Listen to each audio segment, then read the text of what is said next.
Assalamualaikum warahmatullahi wabarakatuh. Alhamdulillahi rabbil alamin.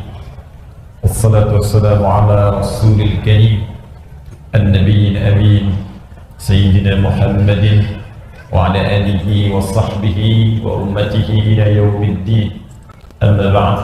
فيا عباد الله أوصي نفسي وإياكم بتقوى الله فقد فاز المتقون فلا تموتن إلا وأنتم مسلمون.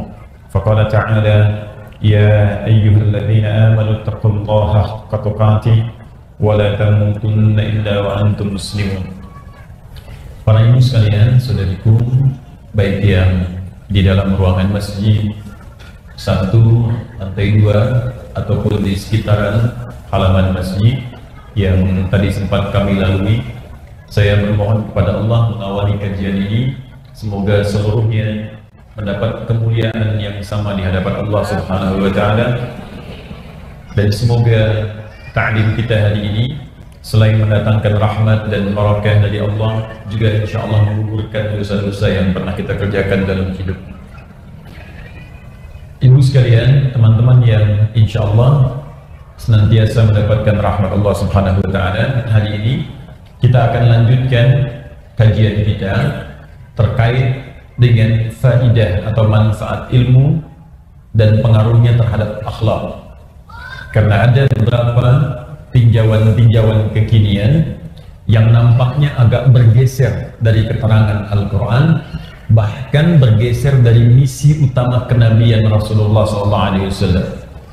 Jadi ketika Nabi SAW, saya ingatkan kembali, mulai diutus oleh Allah untuk menjadi Rasul dan membimbing umat kemudian ke arah yang lebih baik, oleh Allah kemudian diberikan batasan-batasan misinya, batasan-batasan tugasnya. Bahkan tugas ini pun 30 generasi, saya tidak katakan 30 tahun ya, 30 generasi. Satu generasi itu bisa ribuan tahun masanya. Itu sudah ditunjukkan oleh Allah melalui doa Nabi Ibrahim dan doa Nabi Ismail alaihi wassalam. Nanti akan lahir seorang Rasul membawa misi-misi yang utama. Itu disebutkan di Al-Quran surah kedua Al-Baqarah ayat 129, ya, paling kiri sebelah atas di mushaf. Quran surah kedua Al-Baqarah ayat 129. Perhatikan kalimatnya, Rabbana wab'ats fihim rasulan minhum.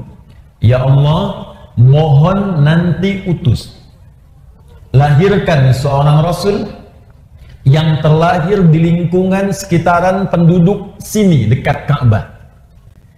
Jadi Nabi Ibrahim, Nabi Ismail berdoa, bermohon kepada Allah agar kelak nanti lahir Rasul spesial, Rasul istimewa. Karena Rasulnya istimewa, maka dia mesti lahir di tempat yang paling istimewa di bumi. Tidak ada tempat yang paling istimewa di bumi kecuali Ka'bah Al-Musyarrafah. Karena itu saat Ka'bah pertama kali kemudian disebutkan dalam Al-Quran, itu terkait berkelindan dengan keberkahan di dalamnya.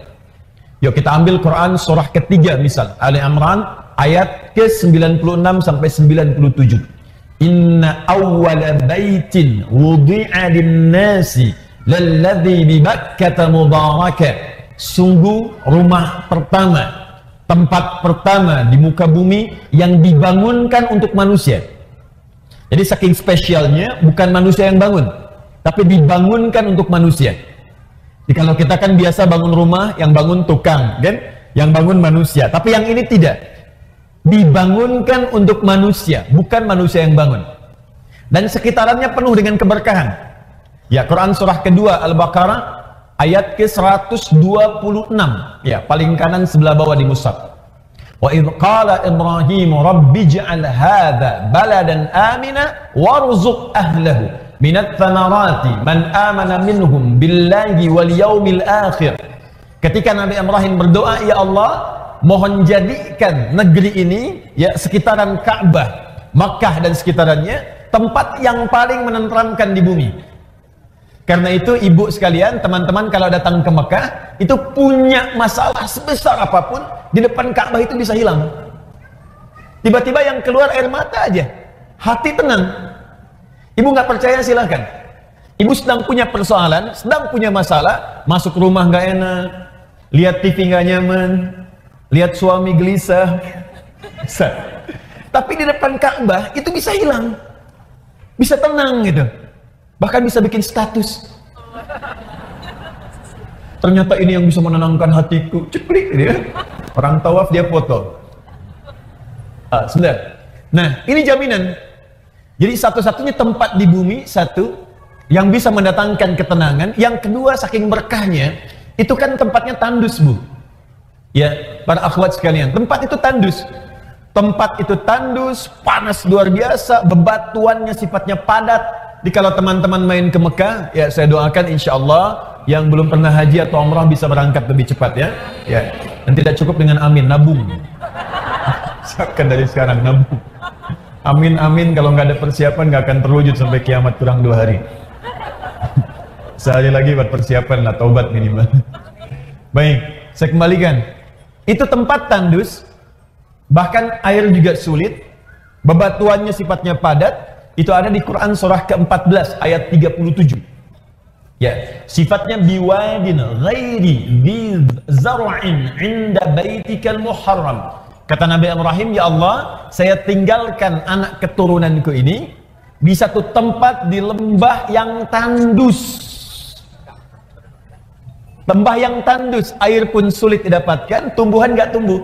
Cuma memang berkahnya 'inda baitikal muharram, karena dekat dengan Ka'bah ini, maka dia dapat keberkahan. Walaupun tak bisa tumbuh tanaman, batunya tandus luar biasa, pekat dan kuat luar biasa, tapi karena berkah, hampir semua buah-buahan itu ada di sana. Pisang ada, pohon pisang nggak ada, Bu, tapi pisangnya ada. Pohon apel nggak ada, apelnya ada. Pohon jeruk nggak ada, jeruknya ada. Itu cuma sekitaran Ka'bah Al-Musyarrafah. Karena yang dilahirkan Rasul istimewa, maka kata Nabi Ibrahim, Nabi Ismail, ya Allah, mohon lahirkan seorang Rasul yang istimewa. Saking istimewanya, tempatnya harus di tempat yang istimewa, di dekat Ka'bah Al-Musyarrafah. Tidak ada satu Rasul pun dari sejak Nabi Adam alaihissalam yang terlahir di dekat Ka'bah kecuali Nabi Muhammad sallallahu alaihi wasallam. Ya, Nabi Muhammad. Saya pernah tunjukkan kepada ibu dulu, masih ingat? Kalau ini Ka'bah, kurang lebih seperti ini. Misal di sini bagian sisi Hajar Aswadnya, kita tarik garis lurus ke sini. Ya, sekitar 250 meter dari Hajar Aswad. Tarik lurus, sini bertemu dengan Bukit Safa. Lantai paling bawah bertemu dengan Babus Salam. Dari Babus Salam naik sedikit ke atas, di sini ada eskalator. Pertama, eskalator kedua, ini ada tangga, ya, tangga biasa, naik ke atas lurus sampai di sini. Di sini ada rumah yang sekarang menjadi perpustakaan, Al-Maktabah Al-Qadimah, Maktabah Makkah Al-Mukarramah. Sini ada perpustakaan, sini tempat air, ngambil air zam-zam yang menggunakan jerigen. Jerigennya dijual di sebelah sini, ada yang 10 lear, ada yang 5 real. Ngambilnya ke sini. Nabi lahir di sini. Tempat ini disebut dengan Maulid Nabi sallallahu alaihi wasallam, tempat dilahirkannya Nabi Muhammad sallallahu alaihi wasallam.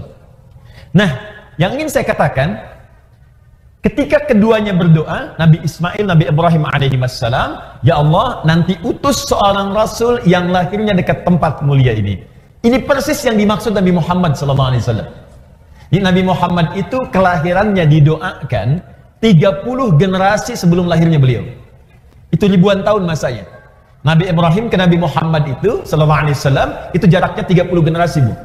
Ya, Muhammad bin Abdullah bin Abdul Muttalib bin Hashim bin Abdul Manaf bin Qusay bin Murrah bin Kilab bin Ka'ab bin Ghalib bin Fihir bin Malik bin Nadar bin Kinana bin Khuzaimah bin Mudrika bin Ilyas bin Nizar bin Mudar bin Ma'ad bin Adnan bin Addi bin Adri bin Muqawwam bin Nahur bin Tarikh bin Ya'rub bin Yasjub bin Nabit bin Ismail alaihissalam bin Ibrahim alaihissalam. 30. Ayo diulang.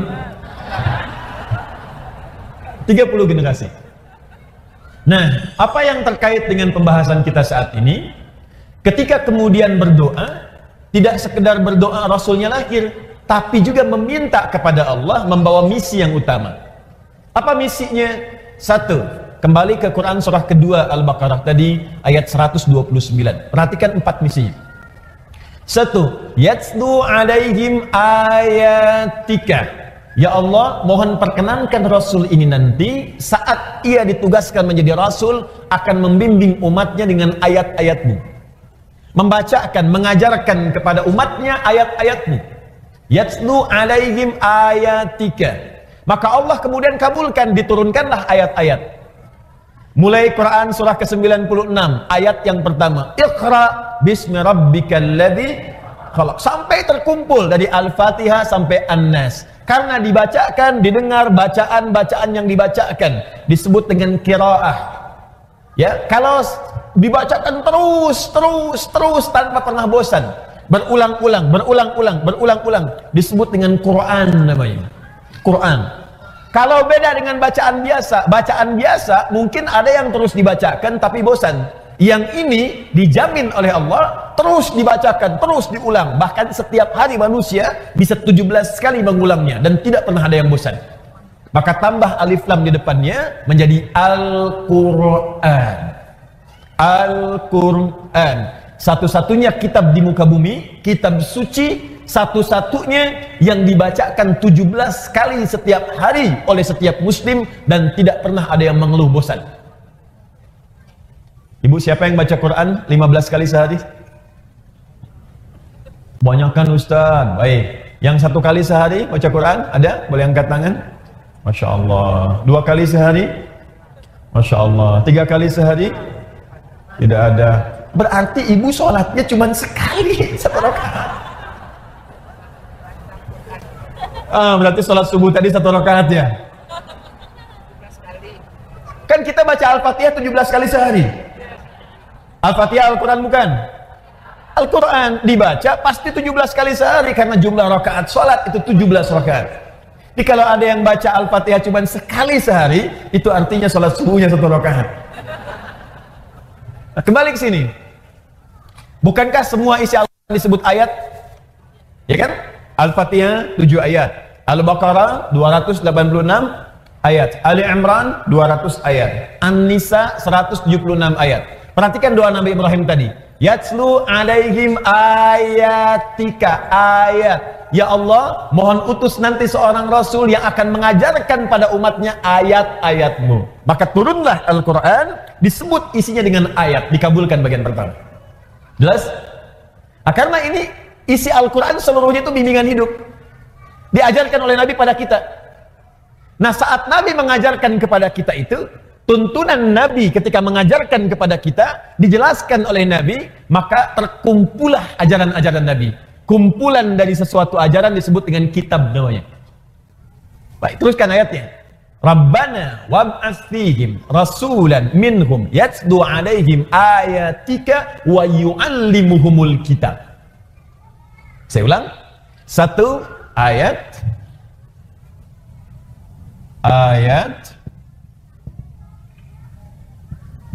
lebih begini. Kedua, wa yu'allimuhumul kitab.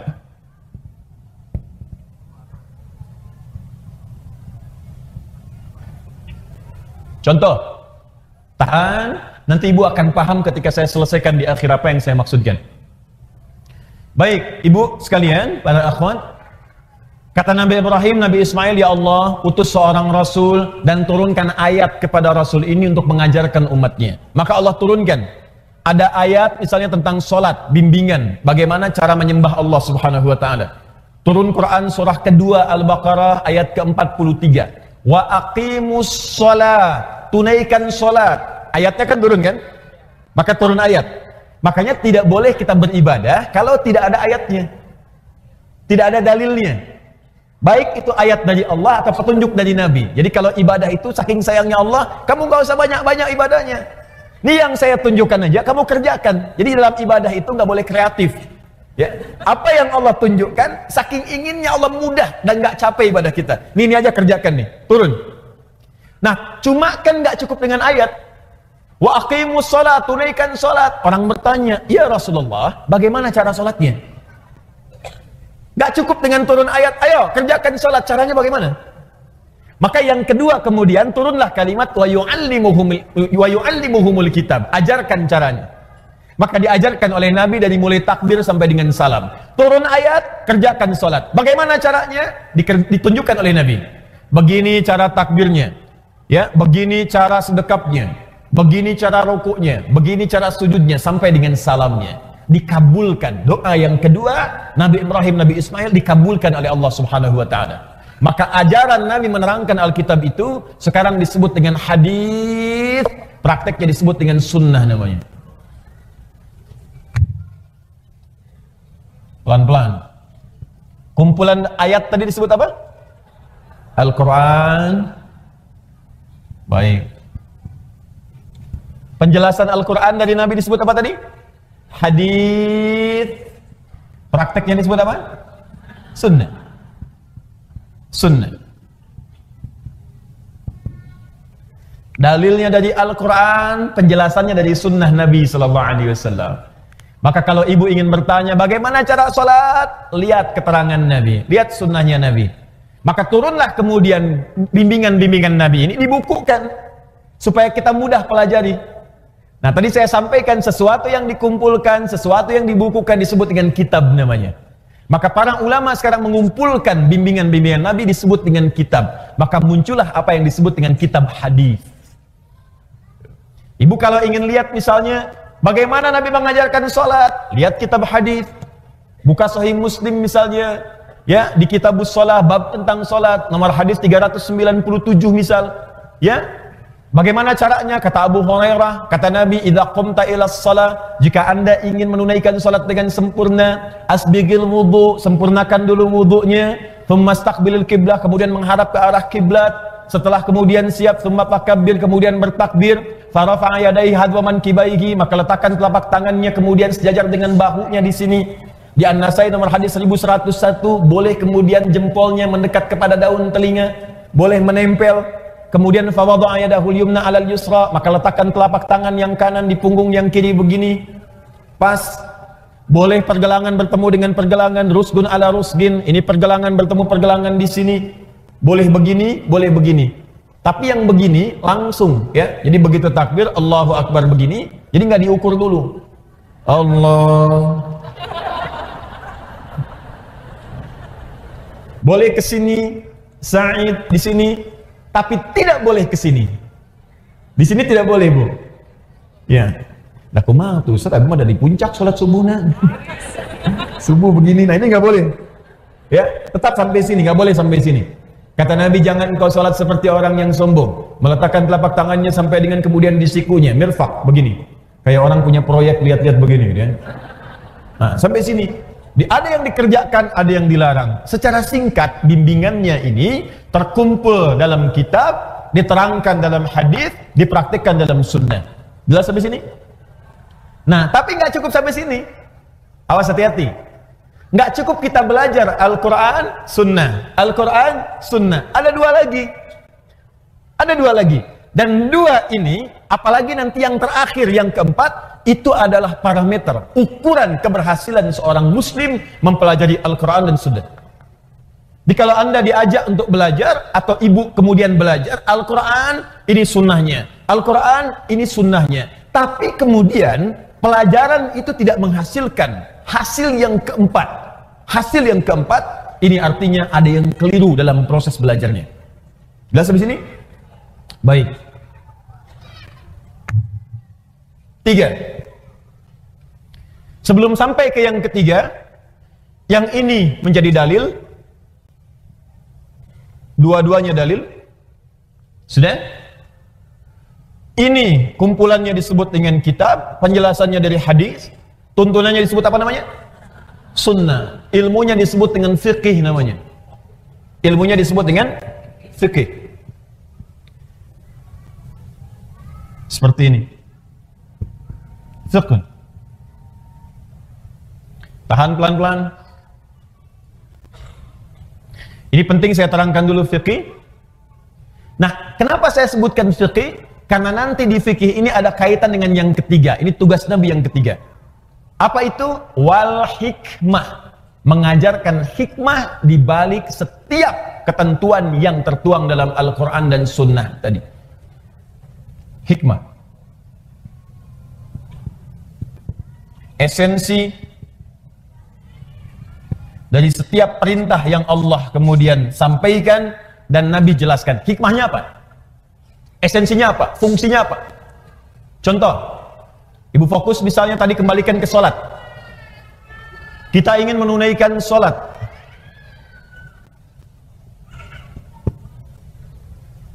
Saat kita akan kerjakan sholat, sholat ibadah bukan? Ibadah. Karena sholat masuk kategori ibadah, maka kita harus melihat ada dalilnya nggak ini? Jelas? Ada Ustaz, kita keluarkan satu. Quran surah kedua misal.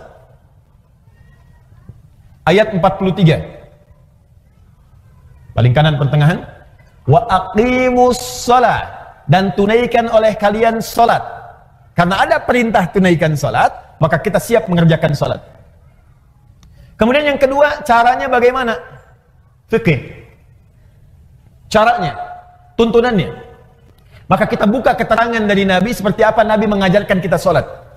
Kita keluarkan misal buka kitab tentang hadis. Kita ambil misalnya di sini Sahih Bukhari dan Muslim, Al-Bukhari dan Muslim. Misal Al-Bukhari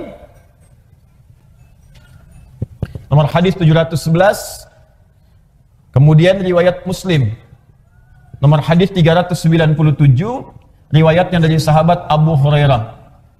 Abu Hurairah ini menerima kemudian peristiwanya dari Khalad bin Rafi Az-Zuraiqi. Khalad, ada yang menyebut Khalid, ya, Khalad bin Rafi. Hadisnya sahih. Fokus. Ini perintah salatnya. Ini caranya. Kemudian yang terakhir, bagian ketiga, hikmahnya. Apa hikmah di balik perintah salat itu? Apa esensinya? Kenapa kita diminta salat? Fokus baik-baik. Kenapa kita diminta salat? Toh tidak salat pun tetap kita menjadi hamba Allah. Tapi kenapa kemudian kita diminta menunaikan salat? Hikmahnya apa? Esensinya apa? Fungsinya apa? Nah, ibu sekalian, dalam hal hikmah ini selalu terkait dengan bagian yang keempat. Fokus baik-baik. Tidak pernah diperintahkan seorang hamba untuk menunaikan ibadah kecuali memiliki hikmah, esensi, makna terkait dengan aspek yang keempat. Al-akhlaq. Akhlaq.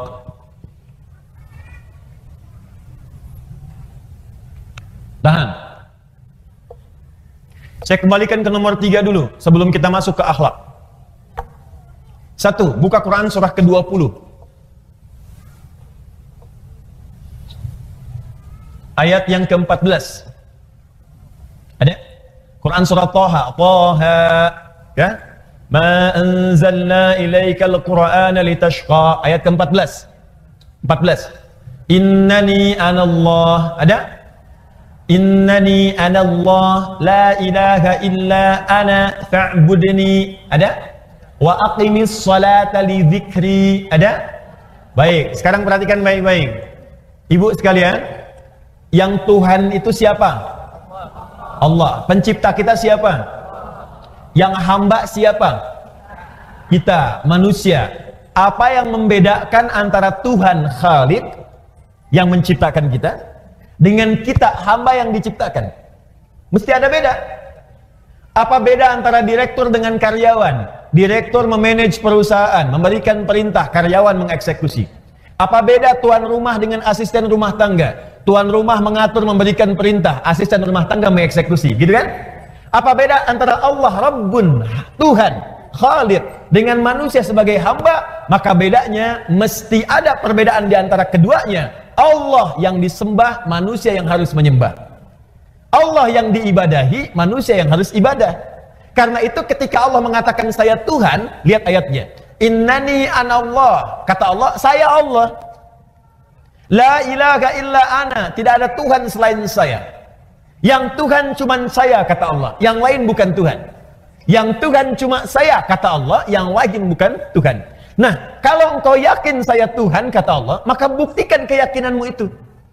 Bagaimana cara membuktikannya? Fa'budni, sembah saya. Sembah, kalau memang yakin Allah Tuhan, ya buktikan. Cara membuktikannya, kita sujud kepadanya. Kita menyembahnya. Bagaimana cara menyembahmu ya Allah? Teruskan ayatnya. Wa aqimis shalah, tunaikan salat. Jadi ketika kita diminta menunaikan salat itu, salah satu hikmahnya untuk menegaskan dan menegaskan pembuktian kita bahwa kita memang hamba, bukan Tuhan. Makanya kalau ada orang, manusia, selama hidupnya nggak pernah sholat, maka ada yang salah dengan dirinya, seakan-akan dia merasa sebagai Tuhan. Kalau ibu manusia, pasti ibu sholat. Kalau ibu makhluk, pasti sholat. Kalau ibu hamba, pasti sholat. Karena ciri seorang hamba dalam Al-Quran disebutkan, yang pertamanya, dia mau ibadah kepada Allah Subhanahu wa Ta'ala. Karena itu Allah murka pada setiap hamba yang tidak mau ibadah, karena ini keluar dari ciri kehambaannya. Jelas sampai sini? Nah, makanya ketika dipanggil misalnya Allahu Akbar, adzan, itu seakan-akan pertanyaan kepada kita, kamu manusia bukan? Kamu manusia bukan? Cuman ada satu makhluk yang turun ke muka bumi ini, hati-hati bu ya, yang selama dia turun gak pernah mau sholat kepada Allah Subhanahu wa Ta'ala. Jadi yang turun ke muka bumi ada dua jenis makhluk bu, dua jenis makhluk, satu manusia, yang kedua setan. Saya ulang ya, satu manusia, yang kedua setan. Itu ada di Quran surah kedua Al-Baqarah ayat 38 paling kanan sebelah atas. Qulna biqu minha jami'a. Hei kalian semua, Adam, Hawa plus iblis, setan yang menggodanya, turun semua ke bumi. Fa imma ya'tiyannakum minni huda, maka kalau ada petunjuk dariku, hudan itu artinya petunjuk. Hudan, petunjuk untuk sholat, petunjuk untuk zakat, petunjuk untuk puasa, petunjuk untuk bahagia, petunjuk untuk senang. Kata Allah, kalau ada petunjuk dariku, hudan namanya. Makanya ketika Allah menyebutkan kalimat hudan pertama dalam Al-Quran, dia bersanding dengan sholat. Buka Quran surah kedua Al-Baqarah ayat 2-3. Dzalikal kitabu la raiba fi hudan lil muttaqin. Apa makna hudan itu? Ayat 3-nya. Alladzina yu'minuna bil ghaib wa yuqimunas salat. Di antara penjelasan hudan itu detailnya adalah salat. Kata Allah, turun semua ke bumi. Kalau ada petunjuk dariku untuk kebahagiaan kamu. Kalau ada petunjuk dariku untuk kenyamanan kamu. Kalau ada petunjuk dariku untuk kesuksesan kamu hidup di dunia. Jadi Masya Allah, ini kalau kita tahu tentang konsep ini, maka tidak ada sedetik pun dalam hidup kita kecuali ingin syukur saja pada Allah. Jadi ketika Nabi Adam dan istrinya Hawa diturunkan dan melahirkan kita kemudian hari, itu Allah menginginkan kita hidup di dunia ini, hidupnya senang bu, bahagia. Ini gak pernah ada keterangan di Quran Allah menginginkan kamu susah, itu gak ada. Di semua makhluk yang tinggal di bumi, yang namanya manusia itu, ketika dia terlahir, kata Allah, saya ingin kamu bahagia, saya ingin kamu senang, nanti yang abadi nanti di akhirat. Tapi kamu dapatkan dulu percikannya saat di dunia, percikan kebahagiaan. Ayo, kalau berumah tangga, bahagia. Kalau bekerja, bahagia. Jadi anak, bahagia. Jadi istri, bahagia. Jadi ibu, bahagia. Itu begitu pertama lahir, misinya misi kebahagiaan. Jadi kalau ada manusia yang tidak bahagia, yang salah bukan Allah, yang salah manusianya sendiri. Kenapa? Karena tidak mengikuti petunjuk kebahagiaan yang telah Allah tetapkan. Kan begitu Adam diturunkan, kata Allah, ini saya berikan petunjuk. Petunjuknya petunjuk bahagia. Kalau kamu ikuti petunjuk ini, hidupmu selama di dunia, jadi apapun engkau akan bahagia. Jadi dokter yang bahagia. Jadi ibu rumah tangga yang bahagia. Jadi pekerja yang bahagia. Jadi anak yang bahagia. Karena itu dalam Al-Quran, semua ada tuntunan tentang ibu, tentang anak, tentang istri, puncaknya kebahagiaan. Karena itu ketika Allah mintakan kita untuk ibadah pun, sholat, selain tadi diminta patuh sebagai hamba, diminta taat sebagai hamba, puncaknya hikmah yang kedua adalah kebahagiaan. Silahkan ibu cek dalam panggilan azan ketika diminta sholat, hayya 'alas sholat, ayo sholat. Apakah kalimat azan berhenti sampai di situ? Tidak. Teruskan setelah itu apa? Hayya 'alal falah. Falah itu artinya apa? Falah itu bahagia, falah itu sukses, Falah itu beruntung. Jadi begitu kita dipanggil sholat, Allahu Akbar, Allahu Akbar, kata Allah, yang merasa hamba, ayo sholat. Kalau nggak merasa hamba, ya nggak sholat. Berarti kalau ada yang tidak sholat, dia merasa dirinya bukan hamba. Cuman satu di antara dua makhluk, yang satu sholat, yang satu tidak. Yang sholat itu manusia, Adam dan Hawa. Yang tidak sholat adalah setan. Makanya setan itu ketika dia mendengar suara adzan, Allahu Akbar, Allahu Akbar. Abu Daud nomor hadis 857. Fafarra syaitanu wa alaihi dhuratun. Maka setan ketika mendengar suara adzan langsung lari terbirit-birit saking tidak ingin mendengar suara adzan. Jadi kalau ada yang alergi dengan adzan, suara apa ini? Berisik sekali. Laguku lebih indah daripada adzanmu, misal. Ini sama dengan bukan saya yang bilang, awas hati-hati. Awas, nggak boleh saya jadi tersangka. Awas hati-hati. Bukan saya yang bilang. Ini sama dengan dia sedang dipengaruhi oleh setan. Karena hakikatnya manusia. Mesti beda. Jadi kalau ibu ingin bedakan, ibu itu manusia apa setan, gampang. Satu, manusia itu pasti sholat. Digampang aja. Kalau ibu sedang sholat, misalnya Allahu Akbar, ada yang tidak sholat. Setan. Bukan. Ini artinya dia tidak sedang sadar, dia sedang tidak sadar dengan kehambaannya. Jelas sampai sini? Maka jangan ikut-ikutan setan, Bu, jangan bersaing dengan setan. Setan itu profesional dalam urusan maksiat. Dan sangat sempurna, perfect dalam urusan meninggalkan ibadah. Jadi kalau ibu sudah nggak mau ibadah, ibu sudah telat ketinggalan, udah ada setan yang duluan. Dan jangan bersaing, ibu nggak akan menang. Nggak akan menang. Karena itu lebih baik kita menjadi manusia yang seutuhnya. Jelas? Hayya 'alal falah. Hikmah yang kedua, setiap ibadah melahirkan kebahagiaan. Makanya semua orang-orang yang ibadah itu pangkal pertama kebahagiaan itu ketenangan, Bu. Ketenangan. Mustahil orang bisa bahagia kalau tidak tenang. Ibu pilih mana ya? Kaya tapi gelisah atau miskin tapi tenang. Tidak ada pilihan ketiga, nggak usah maksa. Kaya tapi gelisah atau miskin tapi tenang. Ayo.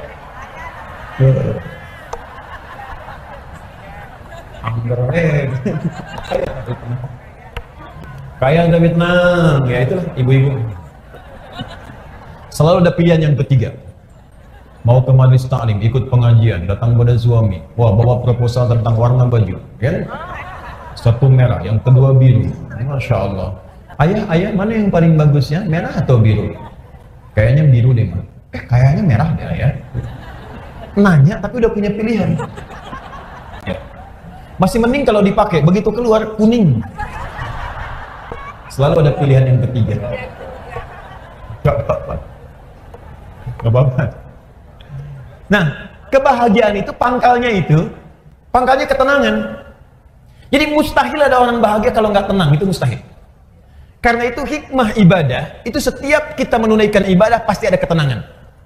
Ibu kalau nggak percaya silakan. Ibu kalau sedang baca Quran tenang nggak? Tenang. Baca Quran ibadah bukan? Ibu kalau sedang berdoa tenang nggak? Tenang. Jadi berdoa itu walaupun solusi belum datang, tapi ketenangan tiba. Ya Allah, berikan kecerdasan pada anakku.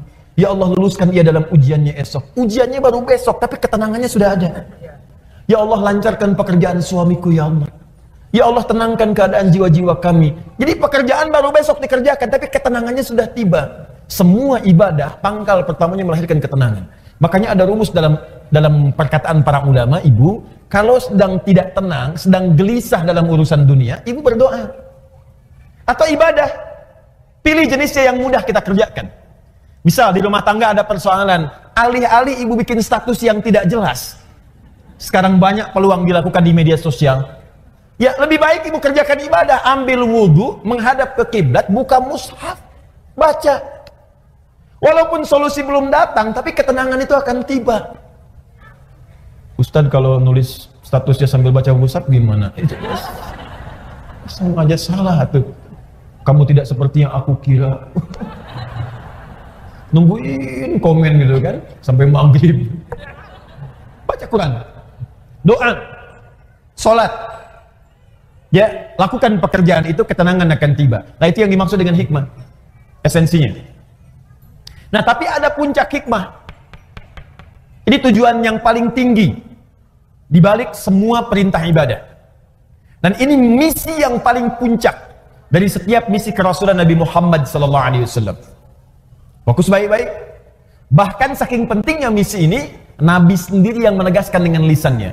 Kalau Adi Hidayat yang menyampaikan, Anda boleh ragukan atau tinggalkan. Tapi kalau Nabi yang sampaikan, beliau Shadiqul Amin, orang yang tidak pernah keliru dan terpercaya dalam hidupnya. Ya, tidak pernah berbuat salah dalam pengertian keliru, apalagi dusta, maaf, dan beliau senantiasa dipercaya bahkan oleh lawan-lawannya. Shadiqul Amin. Apa perkataan Nabi? Buka dalam kitab Syu'abul Iman, diriwayatkan oleh Al-Imam Al-Baihaqi,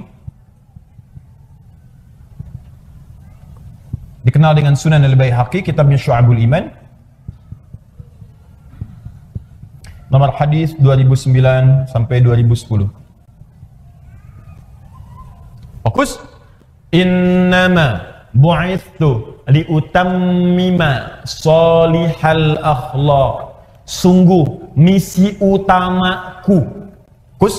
Misi utamaku ketika aku diutus ke muka bumi ini adalah untuk menyempurnakan kemuliaan akhlak. Untuk menyempurnakan kemuliaan akhlak. Jadi misi utama Nabi, kenapa diturunkan Al-Quran kepada Nabi? Untuk membimbing umatnya supaya berakhlak mulia. Kenapa Nabi menjelaskan lewat hadis? Supaya umatnya berakhlak mulia. Kenapa ada hikmah di balik ibadah? Supaya dengan hikmah itu dibimbing kepada akhlak yang mulia. Puncaknya ini. Jika ada orang jujur di bumi, umat Islam mesti lebih jujur. Kalau ada orang tawadhu di bumi, umat Islam mesti yang paling tawadhu. Kalau ada orang sabar di bumi, umat Islam mesti yang paling sabar. Kesempurnaan akhlak. Karena itu, perhatikan baik-baik. Bagian keempat ini, lihat puncaknya. Kembalikan ke Al-Baqarah 129. Rabbana wab'ats fihim rasulan minhum yatslu 'alaihim ayatika, ayat sudah. Wa yu'allimuhumul kitab, kitab sudah. Wal hikmah, hikmah sudah. Yang keempat, wa yuzakkihim, dan menjadikan hati mereka bersih, suci. Kebersihan hati, kebersihan jiwa, itu yang disebut dengan puncak akhlak. Dalilnya, penegasannya di kitab Syu'abul Iman nomor hadis 2009 sampai 2010. Wa yuzakkihim, bersih jiwanya. Kalau jiwanya bersih, maka semua anggota tubuhnya pasti akan berbuat kebaikan. Perbuatan baik yang dikerjakan seluruh anggota tubuh itu yang disebut dengan akhlak namanya. Jelas sampai sini? Sekarang yuk kita buktikan.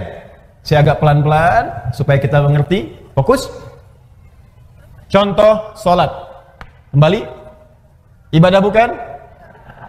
Karena itu mesti ada apa? Dalil. Ambil dari Al-Quran, dalilnya Quran surah kedua ayat 43. Jelas? Baik. Caranya bagaimana? Yu'allimuhumul kitab, lihat di Al-Bukhari hadisnya. Lihat di Muslim. Ini cara sholatnya. Jadi nggak boleh ngarang-ngarang cara sholat sendiri. Tidak boleh. Yang ketiga, hikmahnya apa? Tadi, hikmahnya untuk pembuktian kita sebagai seorang hamba. Misal, dalilnya Quran surah ke-20 ayat ke-14. Hikmahnya apalagi tadi? Untuk mendatangkan kebahagiaan. Misal, Quran surah ke-23 ayat 1 sampai 2. Qad aflahal mu'minun. Sungguh orang beriman akan menggenggam kebahagiaan dan kesuksesan. Apa amalannya? Ayat keduanya. Alladzina hum fi salatihim khashi'un. Yaitu orang-orang yang salatnya khusyuk. Di puncak kebahagiaan bisa diraih dengan salat yang khusyuk. Nah, sekarang bagian terakhir. Salat yang baik itu pasti akan berdampak kepada akhlak. Akhlak yang mulia. Maaf, mata orang yang salat pasti baik. Telinga orang yang salat pasti mendengar yang baik. Tangan orang yang salat mengerjakan yang baik. Kaki orang yang salat akan melangkah kepada yang baik. Apa dalil dari semua ini? Semua perbuatan ibadah puncak tertingginya akhlak. Dalilnya diantaranya buka Quran surah ke-29 ayat ke-45.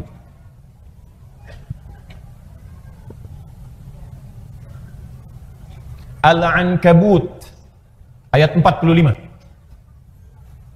Ibu hafal insya Allah pertengahannya, cuman awalnya aja barangkali yang sering dilupakan.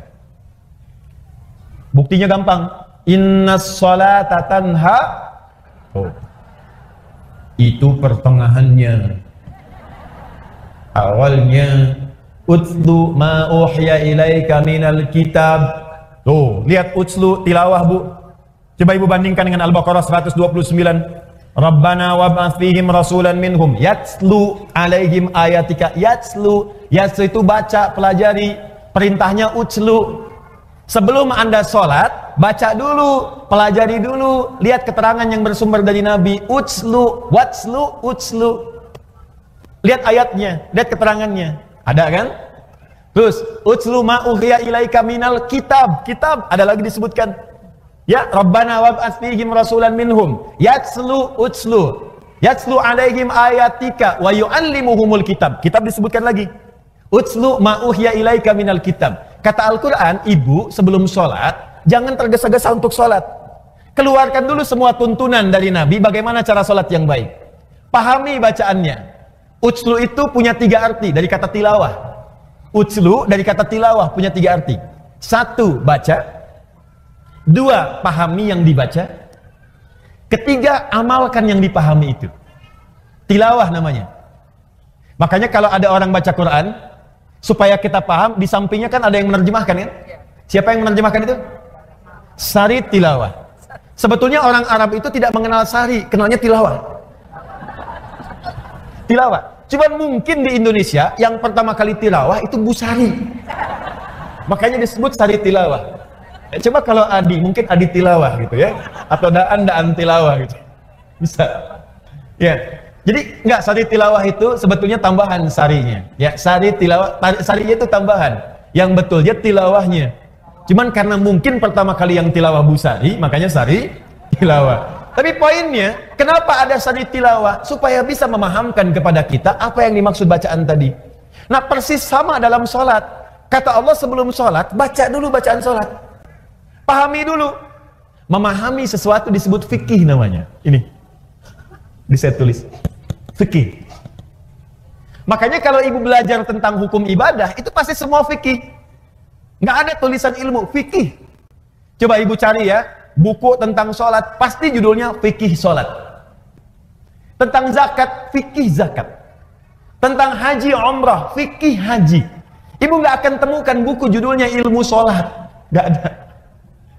Ilmu haji nggak ada, yang ada fikih. Apa maksud kalimat fikih ini? Paham. Maksudnya kata Allah, hei engkau, kalau engkau ingin khusyuk dalam sholatmu, ingin nikmat sholatmu, maka pahami bacaan dan gerakan sholat itu. Jangan sampai engkau sholat tapi tidak mengerti yang dibaca. Coba jujur pada diri kita masing-masing ya. Jujur saja. Dari sekian ribuan kali sholat yang kita tunaikan, ruku dan sujud, berapa persen bacaan sholat yang dipahami? Tuh. Katanya ibu pengen khusyuk tapi nggak ngerti yang dilakukan, bagaimana bisa khusyuk? Ruku tapi nggak paham bacaan ruku. Sujud nggak ngerti bacaan sujud, mustahil kita bisa mendapatkan kekhusyuan itu. Nah, ini bagian pertama, utslu ma uhya ilaika minal kitab. Ini kitab ini. Kemudian wa aqimis shalah, setelah paham tadi bacaan gerakannya, tunaikan salat. Ini. Sekarang perhatikan, apa hikmah tertinggi dari salat itu? Teruskan ayatnya. Innas salata tanha 'anil fahsya. Itulah akhlak.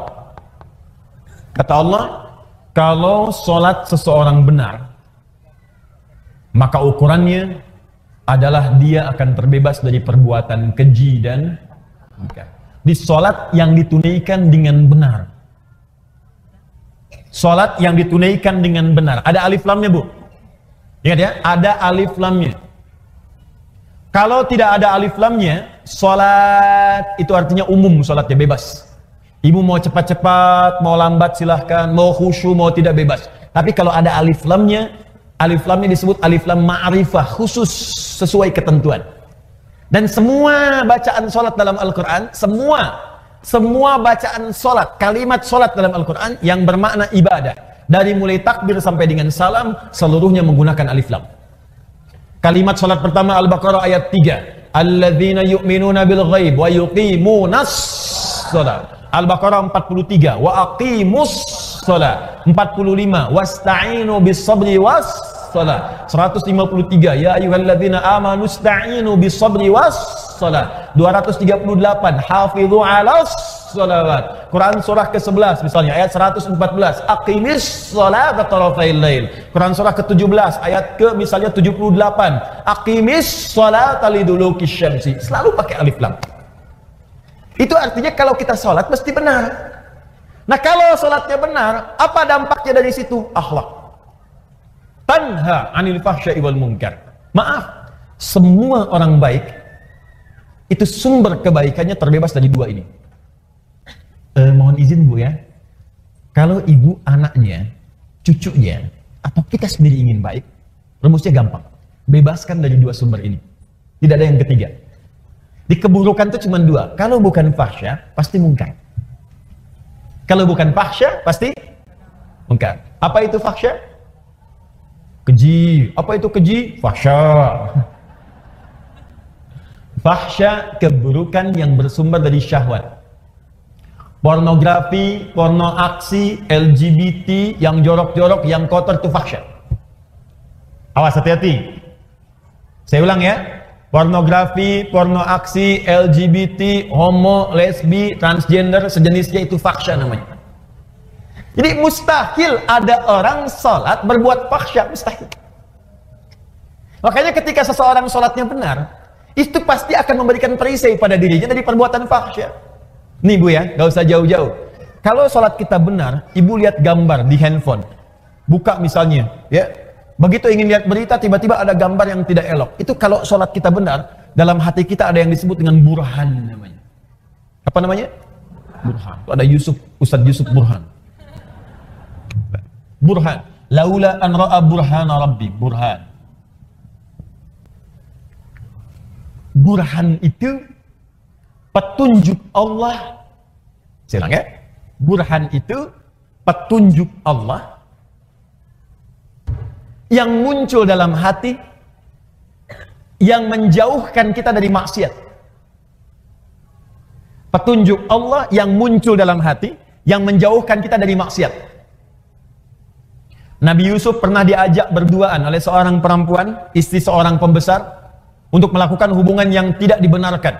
Ya, ini dalil tidak dibenarkannya. Awas, perbuatan zina di luar nikah. Hati-hati di surat Yusuf. Ya, walaqad hammat bihi, ya, wa hamma biha laula an ra'a burhana rabbi. Perempuan itu mengajak Yusuf untuk berduaan. Perempuan itu telah memiliki suami. Yusuf belum menikah sama sekali, diajak berduaan. Ini dalil jelas dalam Al-Quran tidak diperbolehkannya hubungan seksual di luar pernikahan. Jadi nggak usah bikin disertasi, capek. Ya, tidak, satu ayat baca selesai. Ini artinya orangnya jarang baca Quran. Balik ke sini. Ketika kemudian ditampakkan oleh Allah, laula ara'a burhana rabbi, kalau dia tidak merasakan, melihat burhan, petunjuk di hatinya dari Allah, ini salah, jangan lakukan. Kalau Nabi itu pasti dijaga, maksum. Nabi nggak mungkin berbuat maksiat, dijaga. Kalau kita karena bukan Nabi, dorongan nafsu itu ada, tapi oleh Allah diberikan pancaran di hatinya supaya mencegah dia berbuat maksiat. Makanya ibu sering dengar suara hati ketika berbuat salah. Kalau nggak percaya begini Bu, tes ya, tes. Masih ada nggak nih? Nanti keluar dari sini, ibu coba pakai sendal orang lain. Ngetes, awas, bukan dilakukan, ngetes. Pakai aja, punya saya, kata Ustadz Adi. Ini cuma cek ya. Lihat sini, ibu pakai, begitu ibu pakai itu, nanti akan ada suara hati dalam benak kita. Itu bukan punya kamu. Pasti itu. Ada snack aja, snack dikasih itu, di samping misalnya, ibu mau ambil aquanya, ketika itu bukan untuk ibu, hati ibu akan mengatakan, itu bukan punya kamu. Iya, selalu begitu. Itu burhan namanya. Nah makanya orang-orang yang sholatnya bagus, itu pasti sinyal burhannya kuat Bu. Nggak percaya silahkan, semakin banyak sholatnya, semakin tinggi kualitasnya, bahkan jangankan yang fardu, sholat sunnah dia buru. Tahajud dia kerjakan, sholat duha dia lakukan, rawatib tidak pernah tinggal, sholat mutlak dia lakukan, semua jenis sholat dia koleksi. Kalau sudah dikerjakan semua ini, demi Allah saya katakan, mustahil dia akan berbuat fahsya, mustahil. Sebaliknya, kalau ada orang masih berbuat fahsya, senang berkata kotor, apalagi berbuat seperti yang tadi, pelaku di pornografi, ada porno aksi, aktif di LGBT, tapi masih kelihatan sholat, itu pasti ada yang salah dalam sholatnya. Ada yang keliru. Karena mustahil sholat itu bersanding dengan perbuatan maksiat, itu mustahil. Jari orang tahiyat tidak akan berbuat maksiat. Makanya misalnya yang menyimpang tadi, Ada yang saudara kita sakit misalnya ya, yang homo, yang lesbi, kita doakan supaya sembuh, kita ajak untuk kembali. Kita doakan, berikan pendidikan supaya balik lagi. Nah, pelajaran supaya dia balik dalam aspek syariat itu, dalam hal tertentu dia nggak boleh kemudian menjadi pelaku. Contoh, imam. Homo nggak boleh jadi imam. Di kalangan orang normal itu nggak boleh. Kenapa? Karena di antara syarat tidak terpenuhi, perilakunya tidak mencerminkan kemudian hasil dari perbuatan sholatnya. Dan ketika dia sholat, otomatis bisa mengganggu jamaah di belakangnya. Allahu Akbar. Bubar. Bubar sholatnya. Jelas ya? Baik. Jadi mustahil, Bu. Mustahil ada orang sholat berbuat fahsya, itu mustahil. Awas. Saya maksud bukan ibu. Kalau pulang ke rumah ada anak, senang lihat tayangan yang tidak bagus, main-main di lingkungan yang tidak baik, maka coba lihat sholatnya. Yakin saya. Kalau enggak dia bolong-bolong, pasti enggak maksimal sholatnya. 2, mungkar. Mungkar perbuatan maksiat yang bersumber dari nafsu perut dan akal. Jadi kebutuhannya kebutuhan perut dan direncanakan oleh akal. Misal mencuri, korupsi, mencela, berselisih, berdusta. Awas, itu mungkar. Mencela itu perbuatan mungkar, makanya ada larangan mencela. Quran surah ke-49 ayat yang ke-11. Ya ayyuhalladzina amanu la yaskhar qaumin qaum, jangan saling mencela. Gibah itu double, perbuatan mungkar dan fahsya. Gibah, Bu. Ya, bahasa kerennya gosip. Ya, makanya maksiat itu jangan dibikin keren, Bu. Jangan merubah kalimat maksiat menjadi kalimat yang halus, sehingga dengan halusnya kalimat itu seakan-akan perbuatan itu boleh. Jangan. Ibu katakan aja begitu. Sekarang kan misalnya, Bu ya, maaf ya, mencuri sekarang kan dimodifikasi kalimatnya. Korupsi, udah aja sebut maling, itu jelas selesai. Kenapa yang ayam disebut maling, yang besar-besar disebut koruptor? Kan jadi kayak keren. Makanya ketika dibawa kemudian oleh petugas, gayanya kayak mau pergi ke hotel, bawa koper, bawa apa, rombongan gitu kan. Udah ada sebut maling, udah selesai. Ya, orang-orang yang menjual diri, laki-lakinya, perempuannya sebut pezina. Ini diperbagus, karena diperbagus seakan-akan jadi boleh. Kupu-kupu malam. Jadi kalimatnya dibikin bagus, karena dibikin bagus itu seakan-akan menjadi boleh. Udah, maksiat pun langsung aja dibikin dengan kalimat yang jelas seketika. Kata Allah, la taqrabu zina, zina. As-sariqu was-sariqatu, maling, pencuri, sebut dengan itu. Sehingga ketika kalimatnya itu keras disebutkan, dia akan jauhi. Bapak kamu maling ya? Bukan, koruptor. Karena dibikin bagus. Ya. Ibu kamu kok keluaran malam-malam? Dia kupu-kupu.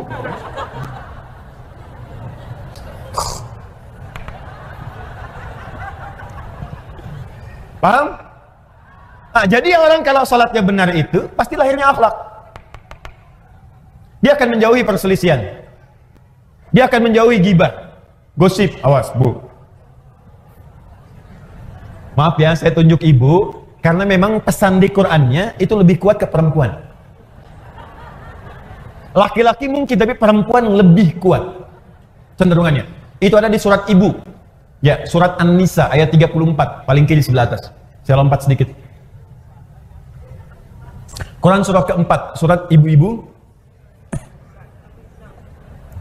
Ayat 34, paling kiri sebelah atas.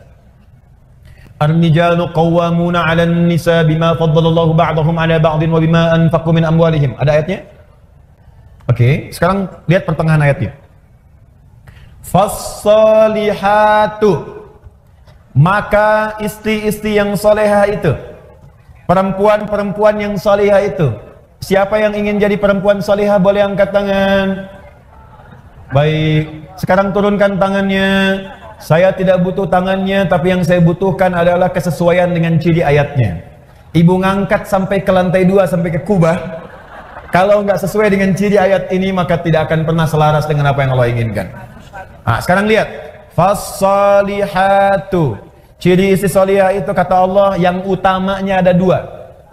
Satu qonitatun, konita, jamaknya konitat. Ibu konita, apa artinya?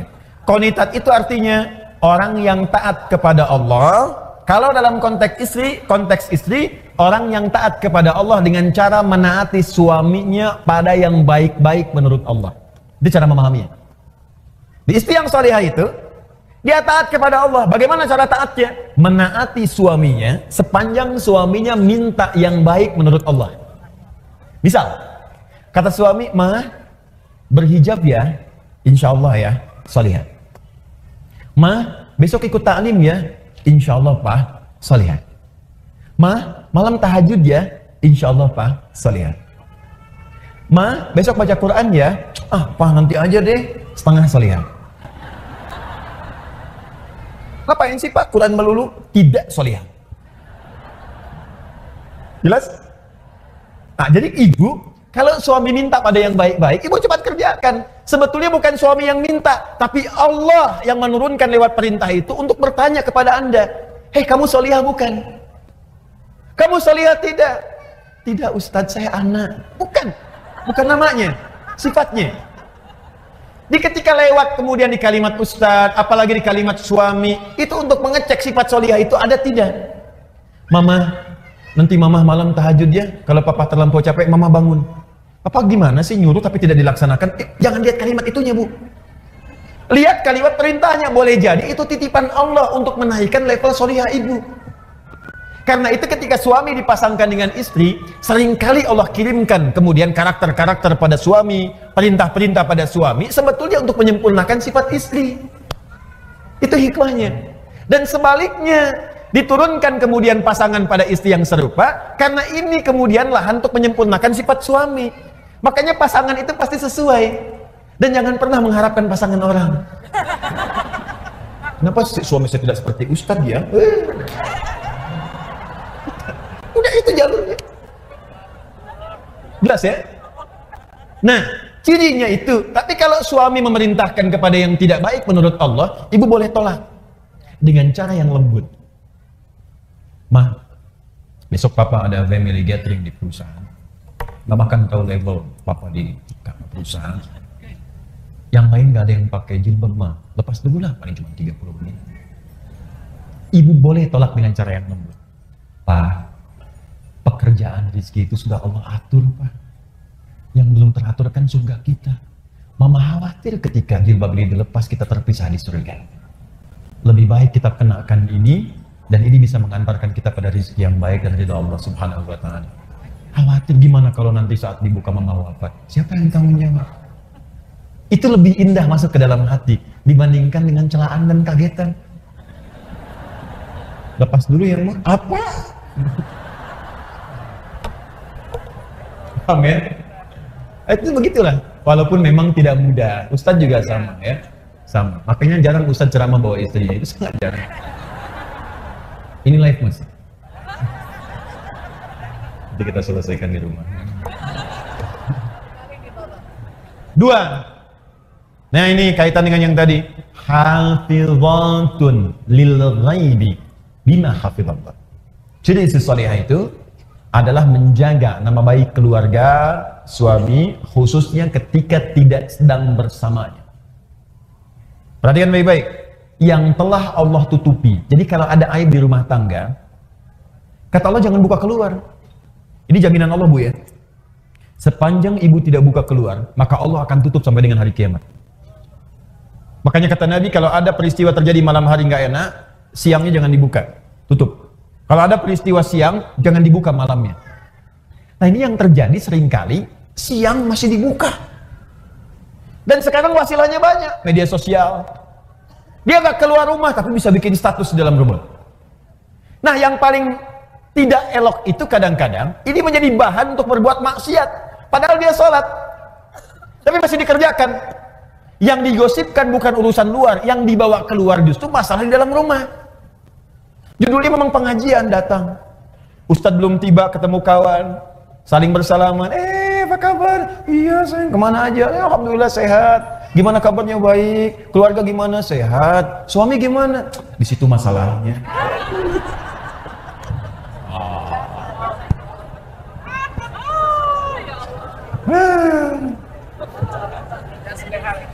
Ya, ingat, gosip perbuatan fahsya sekaligus mungkar. Berselisih mungkar, mencela mungkar, menghina mungkar pada yang bukan tempatnya, karena ada nanti perbuatan yang harus dicela. Ingat, awas, hati-hati. Mohon maaf, mencuri mungkar. Sekarang saya ingin tanya, ini kan baru contoh. Fokus baik-baik.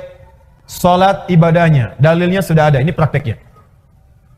Dalilnya ini, petunjuknya ini, hikmahnya ini, puncaknya akhlak. Di akhlak itu puncak dari semua ketentuan yang Allah turunkan kepada kita.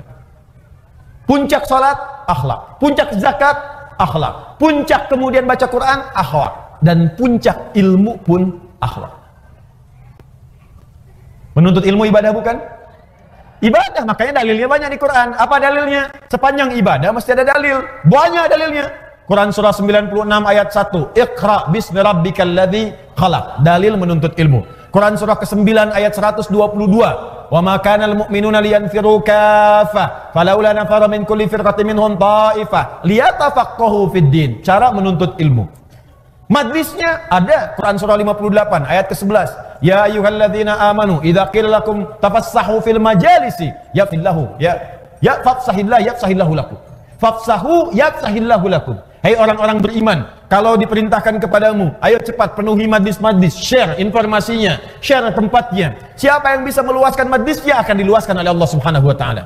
Dari mana itu Ustaz tahu ayat ilmu? Teruskan ayatnya. Yarfa'illahu alladhina amanu minkum walladhina utul ilma darajat. Ayatnya ada. Hadisnya utlubul ilma. Ya, talabul ilmi faridatun ala kulli muslim. Menuntut ilmu itu kewajiban dari setiap muslim. Ibnu Majah nomor hadis 233. Man salaka tariqan yaltamisu fihi ilma sahalallahu lahu tariqan ilal jannah. Siapa yang berusaha datang ke majlis ilmu dengan segenap kemampuan dirinya, maka Allah akan catat untuk meringankan langkahnya ke surga. Al-Bukhari Kitabul Ilmi nomor hadis 71. Ya, perhatikan baik-baik. Man yuridillahu fihi khaira yufaqihu fid din. Siapa yang Allah inginkan menjadi orang yang lebih baik, maka dia akan didorong untuk belajar ilmu agama. Al-Qur'annya ada, hadisnya ada, hikmahnya banyak. Ilmu membuat orang lebih pintar, ilmu membuat turun ayatnya. La yastawil ladzina ya'lamuna wal ladzina la ya'lamun. Tidak sama orang berilmu dengan yang tidak berilmu. Orang berilmu punya derajat di sisi Allah. Bertauhid harus pakai ilmu. Quran surah 47 ayat ke-19. Fa'lam, mesti punya ilmu. Annahu la ilaha illallah, untuk menetapkan tiada Tuhan selain Allah. Ilmu. Hikmahnya ada. Dalil ada. Hadis ada. Hikmah ada. Puncak terakhirnya akhlak. Jadi kalau ibu belajar ilmu, datang ke pengajian, belajar. Apa yang dipelajari? Al-Quran. Apa yang dipelajari? Sunnah. Tapi ketika Anda keluar dari tempat pengajian itu, Anda belajar Quran dan Sunnah. Tapi ketika keluar tidak membawa akhlak, berarti ada yang salah dengan pelajarannya. Ibu tuh keluar dari pengajian Al-Quran dan Sunnah, tapi ketika keluar kok pandai mencela. Apa yang ibu pelajari? Anda belajar Al-Quran dan Sunnah, begitu keluar dari pengajian pandai berselisih. Apa yang Anda pelajari? Semua sahabat yang belajar dengan Nabi, ketika akan praktek yang dibawa akhlak dulu. Silakan perhatikan baik-baik. Nabi sedang ke masjid, orang-orang mau sholat, tiba-tiba datang seorang Arab Badui. Dia tidak tahu di mana toiletnya. Zaman Nabi nggak seperti masjid TSM seperti ini. Masjidnya bagus, ada karpetnya. Ini tanah. Sulit mencari toilet. Tiba-tiba Arab Badui karena nggak tahu, lari ke pojok masjid, buang air kecil di situ. Tiba-tiba Umar, Umar dengan pembawaan karakternya yang tegas, langsung ingin mengeksekusi. Woi, salah. Langsung pengen keluar. Kelihatan oleh Nabi, diajari akhlak oleh Nabi. Umar, biarkan aja. Tapi Nabi ini kan, dia belum tahu. Yang belum tahu diberitahu, bukan dimarahin. Biarkan dia selesai dengan hajatnya, siram dengan air bersihkan. Setelah itu beritahu, tempatnya bukan di sini. Tuh. Indah sekali ibu sekalian. Di banyak kejadian-kejadian yang Nabi contohkan lewat akhlak. Setelah itu Umar belajar. Setelah itu makin bijak, Masya Allah. Bijaknya luar biasa. Dalam setiap keputusannya. Umar setelah menjadi khalifah, Jadi pemimpin, jadi presiden kalau sekarang itu malam-malam selalu belusukan. Di Umar, inisiator belusukan di muka bumi. Belajar dari Nabi dan tidak pernah bawa kamera. Orang sekarang beda-beda ya, tapi Umar lain. Jalan. Begitu malam-malam jalan lihat rakyatnya, ada seorang ibu. Memiliki beberapa anak. Ditidurkan oleh ibunya. Ditidurkan itu bukan karena pengen tidur, karena lapar, menangis terus, tidak ada makanan. Dan saat menidurkan ini, pura-pura ibu masak. Yang dimasak apa? Pasir isinya batu, digoreng-goreng. Sambil masak batu itu, dia bersyair. Duhai khalifah, senang-senang tinggal di istana, rakyatmu melarat makan seadanya. Duhai khalifah, engkau makan enak, kami menggoreng-goreng batu tanpa ada makanan. Anakku kelaparan, tidak ada yang makan yang bisa diberikan. Umar lewat. Seketika, ketika mendengar dan melihat apa yang disaksikan itu, perhatikan kalimatnya. Ada celaan kepada Umar. Ada kemudian tuntutan kepada Umar. Umar tidak marah merespon itu, langsung lari ke Baitul Mal. Diambil kemudian gandum, dipikul dengan punggungnya. Ajudannya mengejar ingin bawakan, kata Umar, saya yang akan dihisab bukan engkau di hari kiamat. Dibawakan oleh Umar, datang ke tempat ibu itu, kemudian disingkirkan semua batu dan pasir tadi, dimasakkan oleh Umar langsung dengan tangannya, dan tidak pernah mengatakan saya khalifahnya, tidak. Jadi begitu dimasakin, si ibunya pun nggak tahu, dan Umar nggak perkenalkan dia Umar. Dimasak oleh Umar, ibunya yang paling menarik bu, sambil dimasakin sambil dicela oleh ibu itu. Duhai khalifah, enak-enak engkau tinggal di istana, orang lain yang datang memasakkan kepadaku. Duhai khalifah, engkau enak makan enak, orang lain datang kepadaku bukan engkau. Padahal itu Umar. Apa Umar berkata kemudian, ini saya bu. Ya abdi Umar, tidak. Memasak aja. Setelah itu disuapi oleh Umar, dibantu ibu itu dan pulang. Perhatikan pengajaran Nabi, sungguh indah. Makanya orang-orang yang belajarnya benar, itu puncak tertingginya itu pasti akhlak. Pasti akhlak.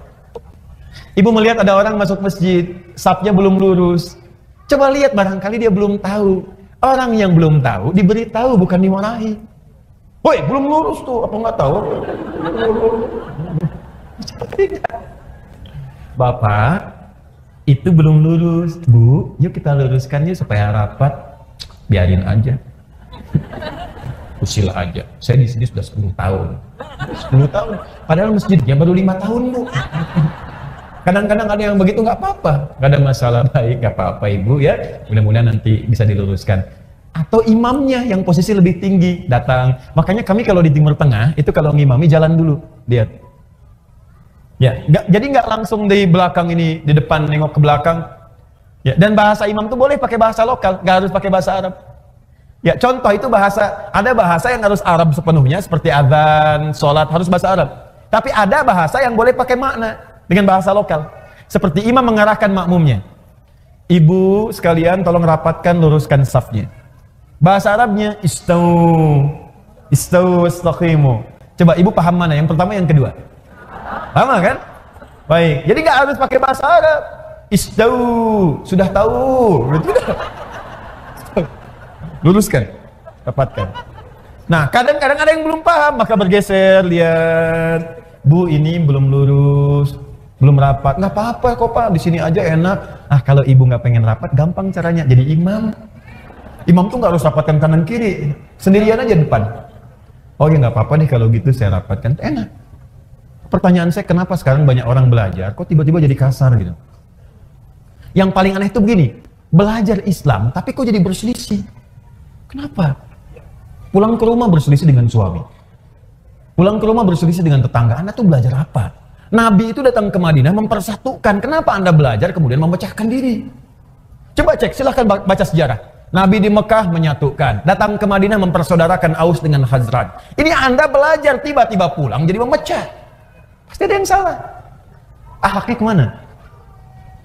Apa penyebab seseorang ketika belajar ilmu tidak melahirkan akhlak? Apa penyebabnya? Itu inti materi kita. Yang tadi muqaddimah. Judulnya itu kan? Ya kan? Ah, ini judulnya. Sebab kalau nggak saya kasih pengantar, ibu nggak akan paham apa maksud pembahasan ini. Jelas ya? Jadi yang tadi apa? Muqaddimah. Nggak apa-apa. Sampai jam berapa kita? Oh ya, baik ya. Ya, boleh, boleh. Silakan sampai jam 12, saya jam 10 pulang. Mau itikaf sampai jam 12. Ya. Sambil dibantu ya, kita kumpul beramal soleh insyaallah ya. Kumpul beramal soleh. Kemudian saya dengar ada penggalangan dana juga ya untuk Pekanbaru ya, Riau dan sekitarannya yang terkena kabut asap. Silakan ke amal soleh dan tidak setiap keadaan demikian. Nanti saya juga akan ikutan insyaallah. Insyaallah akan ikutan. Tapi simpan dulu supaya kita bisa fokus untuk belajar dulu ya. Baik, fokus ini. Satu penyebabnya. Saya akan cepat saja, paling cuma 2 atau 3 poin saja. Ya, 1 poin setengah jam. Satu. Sudah? Apa penyebab orang belajar tidak melahirkan akhlak? Ibu kalau diperluas, ini sampai juga ke tingkat sekolah formal. Kenapa anak sekarang belajar kok senang tawuran, ya kan? Kenapa anak sekarang belajar kok terjerat oleh narkoba? Ya, kenapa anak sekarang belajar kok senang kemudian macam-macam lah yang kira-kira keluar dari norma-norma akhlak. Bahkan yang paling aneh itu begini, kenapa puncak pembelajar kok jadi menyimpang? Tinggi-tinggi belajar, S1, S2, kan sekolah di Indonesia S semua. SD, SMP, SMA, S1, S2, S3. S-nya kan banyak tuh sampai dingin kan? Kenapa setelah dia dapat pekerjaan jadi menyimpang? Ilmunya tinggi. Apa ibu kira yang ditangkap KPK itu pangkatnya rendah semua? Tinggi. Yang doktor ada, yang profesor ada, itu tinggi-tinggi belajar. Ngapain tinggi-tinggi kalau hanya ujung-ujungnya itu kemudian pesantren? Ya. Pesantren perubahan akhlak gitu kan? Ya kenapa Anda usaha tinggi-tinggi, sekolah tinggi-tinggi kalau ujung-ujungnya hanya untuk berbuat maksiat? Tangan orang taat, orang sholat itu mustahil berbuat maksiat. Telunjuk kita kan dipakai tahiyat, Bu. At-tahiyatu lillah, at-tahiyatul mubarakatuh, salawatut thayyibatu lillah. Mau pakai 1, 2 dari 7 versi bebas. Yang penting ketika tahiyat, ini jari telunjuk itu nunjuk. Makanya jari ini kalau dipakai sholat gak akan maksiat, akan maksiat. Yang gampang-gampang bikin status yang jelek kan pakai jari. Kalau gitu saya pakai ini aja nanti besok. Pakai jari. Nulis, angkat telepon, pakai jari itu ngangkat. Makanya jari orang sholat nggak akan berbuat maksiat, mustahil. Mustahil berbuat maksiat. Cek suami ibu pulang ke rumah. Kalau membawa sesuatu yang maksiat yang salah, tanyakan, Papa sholat nggak? Sholat mah, kan mama lihat. Pak, tangan orang sholat, mustahil berbuat maksiat. Tapi tawarannya tinggi mah, mustahil. Gimana kalau ditawarin 9 miliar? Katakan, Pak, tangan orang tahiyat tidak akan pernah berbuat maksiat. Gimana kalau 900 miliar? Nanti mama istihara dulu.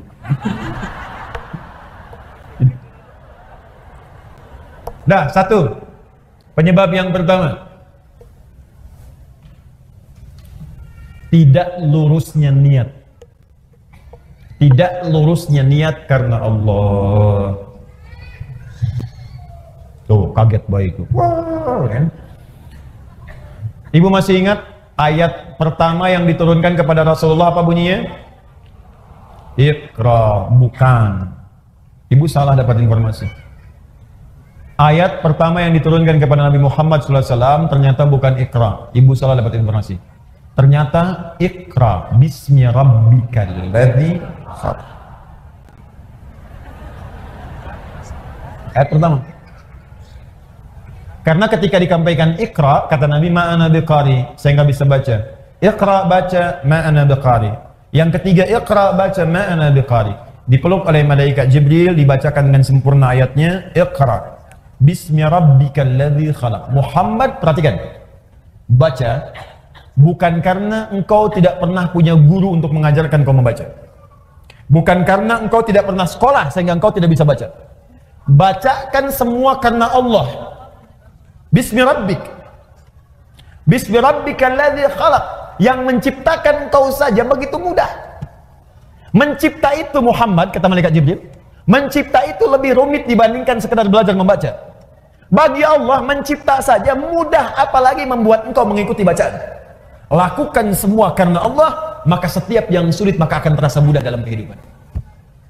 Maka ayat dasar pengetahuan itu dasar pertamanya ketika diturunkan kepada Nabi. Iqra itu pembukanya untuk belajar, tapi dasarnya bismi rabbik, lakukan semua karena Allah Subhanahu wa taala.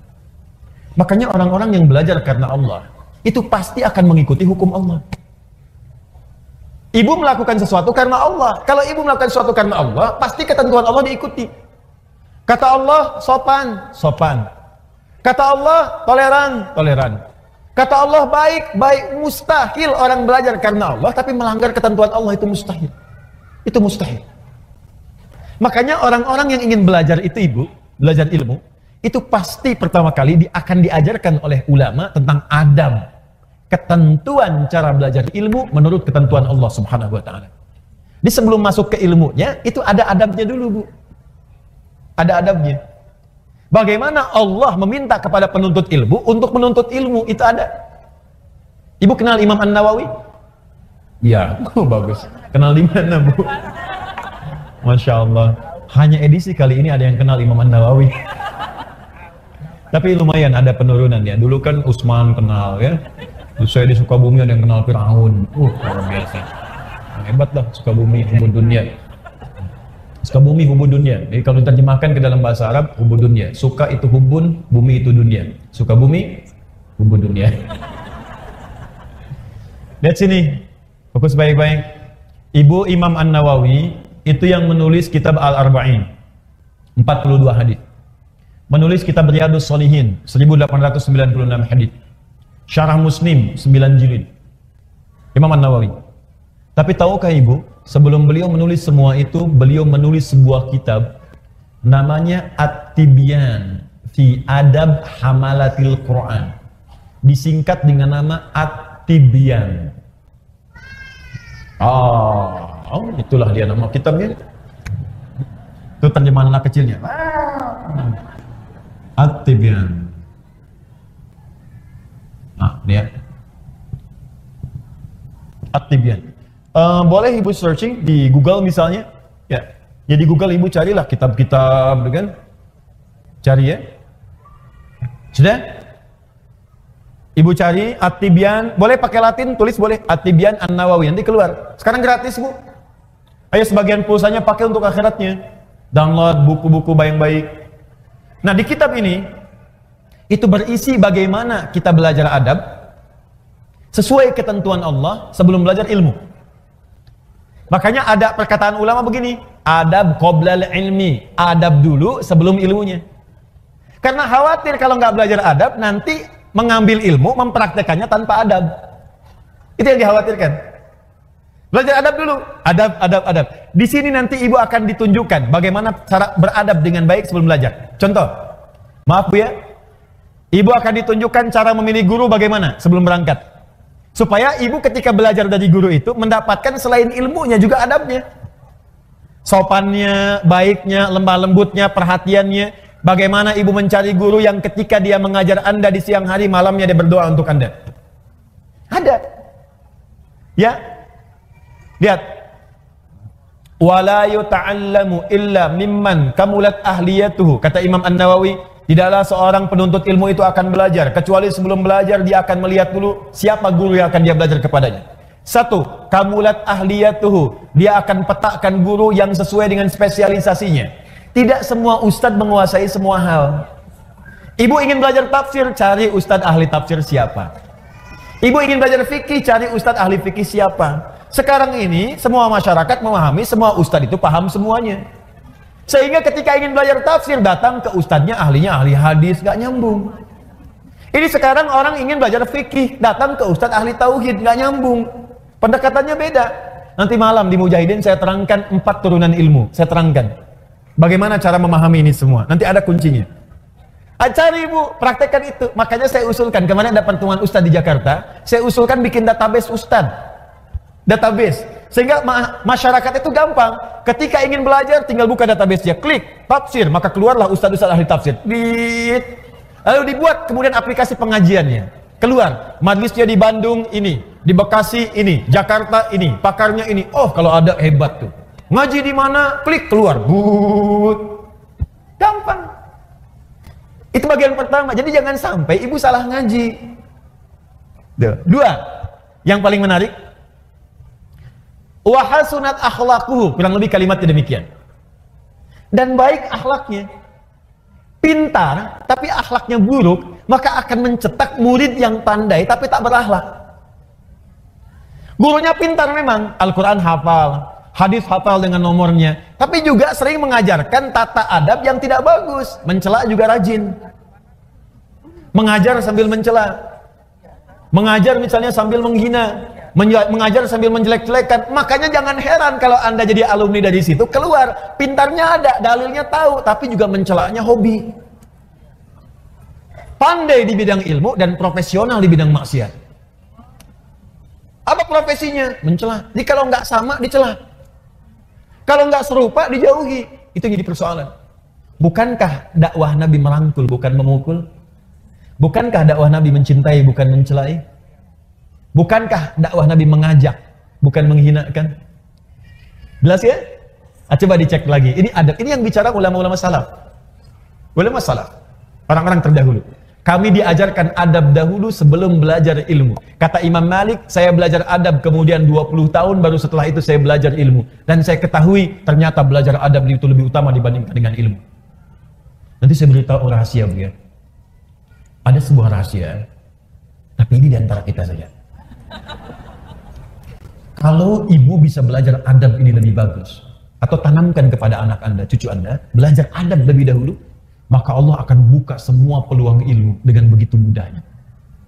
Adabnya berhasil, ada orang yang ketika adabnya berhasil baru dibacakan sekali, Allah sudah tanamkan kalimat itu dalam jiwanya, seketika hafal. Imam Al-Bukhari itu sekali dibacakan langsung hafal. Abu Hurairah punya adab yang tinggi, didoakan oleh Nabi. Begitu dibacakan seketika langsung ingat. Ada orang yang baru mendengar langsung paham kemana arah pembicaraannya. Ada. Apa rahasianya? Yuk, adab yang kedua. Satu tadi lurusnya niat, dalilnya sudah ada. Makanya Nabi menekankan di Al-Bukhari nomor hadis yang pertama, innamal a'malu bin niat. Amal itu bergantung kepada niatnya. Maka ibu tolong luruskan niat, Bu. Anaknya kalau sekolah diniatkan diluruskan niatnya. Karena Allah. Ibu saya tanya, anak disekolahkan supaya pintar apa supaya Allah ridha? Bentar. Supaya pintar apa supaya Allah ridha? Tuh kan mulai nambah, pintar dan Allah ridha. Coba dilihat lagi. Kalau ibu ingin Allah ridha, ibu pasti akan mencari sekolah yang mendatangkan keridhaan Allah. Coba, ibu pengen Allah ridho dengan orang yang soleh. Allah ridho ketika hambanya tidak meninggalkan sholat. Nah, ibu sekolahkan anak di tempat yang tidak mengajarkan sholat. Ya gimana? Ya wajar kalau pulang dia nggak bisa sholat. Ya wajar kalau dia pulang ibunya capek teriak-teriak, sholat dulu. Nah, asarnya, mama gimana sih? Tadi barusan duhur, sekarang udah asar lagi. Coba cek. Maka cari yang pintar dan Allah ridha. Sekarang banyak, Bu, sekolah-sekolah yang membuat murid pintar dan Allah ridha. Dan sekarang Masya Allah kampus-kampus bahkan membuka beasiswa bagi para penghafal Quran. Kampus umum loh, membuka beasiswa bagi para penghafal Quran. Bahkan sekarang di kepolisian, di tentara, di pekerjaan-pekerjaan umum, itu penghafal Quran dapat prioritas. Tiba-tiba ada orang liberal mengatakan, ini diskriminatif ini. Diskriminatif bagaimana? Kan pembukaannya umum. Orang yang hafal kitab sucinya dapat beasiswa. Ya kalau Anda pengen dapat beasiswa, hafalkan kitab sucinya. Silakan. Cuman memang Quran mukjizat. Untuk menunjukkan Quran itu firman Allah, bukan buatan manusia. Makanya gampang dihafal. Kitab-kitab lain, ya sumbernya diragukan dari Allah. Karena diragukan, maka sulit dihafal. Makanya nggak pernah ada kompetisi menghafal Quran di kitab lain. Di Quran itu ada. Ingat, saya nunjuk Quran, saya nggak beri contoh langsung. Kalau saya contohkan langsung, pulang sini tersangka saya. Tidak, kita ingin menunjuk pelajaran kita di sini. Jelas ya? Paham? Dua. Saya cepat. Nanti saya berhenti 5 menit lagi supaya kita bisa diskusi. Kedua, adab yang kedua, bagaimana seseorang dia bisa mendapatkan ilmu yang baik dari Allah Subhanahu wa taala sesuai dengan adabnya dan akhlaknya. Maka dia menjaga hubungan dengan Allah Subhanahu wa ta'ala. Yang pertama meniatkan karena Allah, yang kedua menjaga hubungan dengan Allah Subhanahu wa ta'ala. Titik dua, dengan meningkatkan takwa. Ini rahasianya. Dengan meningkatkan takwa. Dalil, Bu, dalilnya. Pakai dalil ya, supaya kuat. Quran surah kedua, Al-Baqarah. Quran surah kedua. Akhir ayat 282. Ibu lihat ke akhirnya saja. Akhir ayat 282. Paling kiri sebelah bawah di mushaf. Akhir ayat 282. Sudah? Perhatikan ayatnya. Langsung ke ujungnya, langsung ke bawah. Kalau dari atas, ya ayyuhalladzina amanu idza tadayantum bidain, lihat ke bawah paling ujung. Wattaqullah wa yu'allimukumullah. Ada? Wattaqullah, tingkatkanlah takwamu kepada Allah. Wa yu'allimukumullah, maka dengan peningkatan takwa itu Allah akan mengajarkan kepadamu kemudahan dan tambahan pengetahuan. Jadi ternyata peningkatan takwa itu selaras dengan peningkatan pengetahuan. Orang yang meningkatkan takwanya semakin tinggi, semakin mudah dia mendapatkan tambahan pengetahuan dari Allah. Nah ibu sekalian, karena itu, ini rahasia yang ingin saya sampaikan. Ulama-ulama dahulu dan orang-orang pintar terdahulu, itu sebelum belajar ilmu, mereka kemudian meningkatkan takwa terlebih dahulu kepada Allah. Takwa dulu bu. Nanti saya contohkan orang-orangnya. Nah sekarang kalau ibu tanya, Ustadz, bagaimana cara meningkatkan takwa kepada Allah? Kalimat takwa dalam Quran itu derivasinya disebutkan 115 kali. Ada 115 kali. Dari 115 kali penyebutan ini, puncak paling tingginya itu dua. Satu, jenisnya ada dua. Satu, ibadah ritual. Ibadah ritual, salat itu bagian dari takwa. Dzalikal kitabul la raiba fi hudal lil muttaqin. Muttaqin orang takwa. Siapa muttaqin orang takwa ini? Ayat 3-nya. Alladzina yu'minuna bil ghaib wa yuqimunas shalat. Karena itu, kalau anak ibu ingin dimudahkan pengetahuan oleh Allah, Allah yang punya ilmu, Allah yang punya pengetahuan, Allah yang punya wawasan segalanya, semua tidak luput dari Allah. Ya, perhatikan, wa huwa ala kulli syai'in qadir, wa huwa bikulli syai'in alim. Semua Allah tahu. Kalau ingin diberikan oleh Allah pengetahuan itu, maka dekati Allah pemiliknya. Bagaimana caranya? Salat. Tingkatkan salatnya. Maka anak ibu jaga betul disiplin salat. Kalau perlu tambah bu, tahajud. Ini saya sebelum ke sini, saya pamit pada anak saya, terus sedang ikut program tahajud di sekolahnya. Sekarang bagus di anak-anak SD, kelas 1 SD, ya itu sudah dibawa ke masjid. Terus ada mabit, diberikan malam bimbingan iman dan takwa. Ya anak-anak latihan supaya dilatih, supaya terus dibawa dalam kehidupannya, anak-anak ini. Masya Allah, itu anak-anak kecil bu, ya yang kecil-kecil 6 tahun, 7 tahun. Itu saya datang ke situ sedang pada tidur, terlelap. Nah, Masya Allah, nih anak-anak nih. Saya udah dewasa banyak maksiat, kalian kecil-kecil ini bangun malam, mau latihan untuk mendekat kepada Allah, padahal belum tentu balik. Ibu bayangkan, anak belum balik, sudah berlatih untuk bangun malam. Kita yang sudah balik, makan dikalahkan oleh kantuk untuk bangun malam. Tapi cita-citanya surga bu, Firdaus lagi. Tuh. Aduh. Latihan. Karena itu Nabi meminta kepada para orang tua, anak dari kecil itu diajari sholat. Masih ingat nasihat Nabi? Jika anak usia 7 tahun ajari mereka sholat. Usia dia 10 tahun menjelang balik tidak mau sholat, maka berikan pelajaran yang membuat dia mengerti. Berikan pelajaran. Kenapa Nabi meminta anak sholat? Karena ada korelasi antara sholat dengan kepintaran seorang anak. Dan kebaikan seorang anak. Jadi kalau anak dari kecil sudah rajin sholat, demi Allah bu, catat kalimat saya ini. Kalau anak diajari sholat dengan benar dari kecilnya, maka anak itu dewasa akan tumbuh menjadi anak yang baik dan pintar. Itu sudah rumus. Ibu cek ya, Al-Kindi, Al-Ghazali, Al-Farabi, ya Ibnu Sina, Al-Khawarizmi, Al-Battani, itu semua ulama-ulama ini dari kecil sebelum mereka belajar pengetahuan dididik oleh orang tuanya sholat. Kedua, Al-Quran. Al-Quran masih ritual hubungan kita dengan Allah.